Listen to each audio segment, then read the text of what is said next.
নমস্কার। আজকে 15ই আগস্ট স্বাধীনতা দিবস। আমি স্বরলিপি ঘোষ। আজকের এই বিশেষ দিনে আমি আমার লেখা একটি কবিতা পাঠ করে স্বাধীনতা দিবসকে স্মরণ করছি। আমার কবিতার নাম আমার দেশ। রাষ্ট্র কখনো দেশ হতে পারে না। রাষ্ট্র হলো একটা পরিসংখ্যানের হিসাব, একটা মানচিত্র, একটা জনসংখ্যার হিসাব আর কয়েকটা ভোট। রাষ্ট্র হলো কতগুলো যুদ্ধ জাহাজ আর যুদ্ধ বিমান কেনা হলো তার হিসাব। কিন্তু দেশ হলো একেবারে অন্যরকম। আমরা এক বুক নিঃশ্বাস টেনে বলতে পারি, আমার দেশ। দেশের মধ্যে আসলে লুকিয়ে আছে প্রাণ আর এক বুক আবেগ। দেশের মধ্যে লুকিয়ে আছে চাষ করতে করতে হঠাৎ গেয়ে ওঠা চাষার লালন গীতি,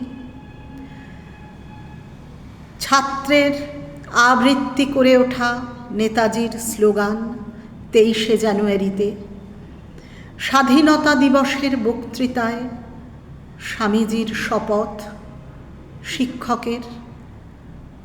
দেশ মানে মীরাবাই, সূরদাস আর কবীরের ভজন। দেশ মানে সীমান্ত পারের ভাগাভাগি নয়, সংস্কৃতির মেলবন্ধন।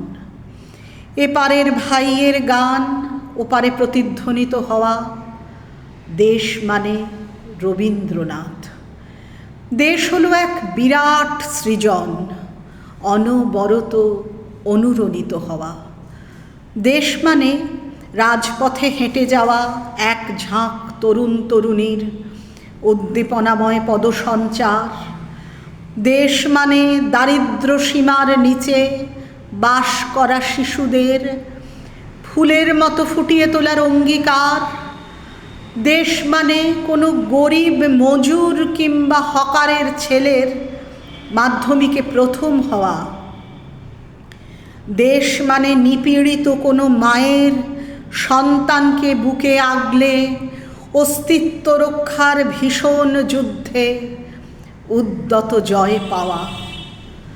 দেশ মানে এক রাশ অশ্রু আর প্রাণ ভরা ভালোবাসা, যা আমাদের বিশ্বভ্রাতৃত্বকে চেনায়। দেশ হলো গভীরতম আবেগ, স্বামী বিবেকানন্দ।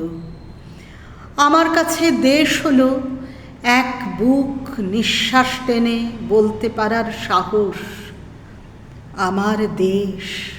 মা, আমি তোমাকে ভালোবাসি। নমস্কার।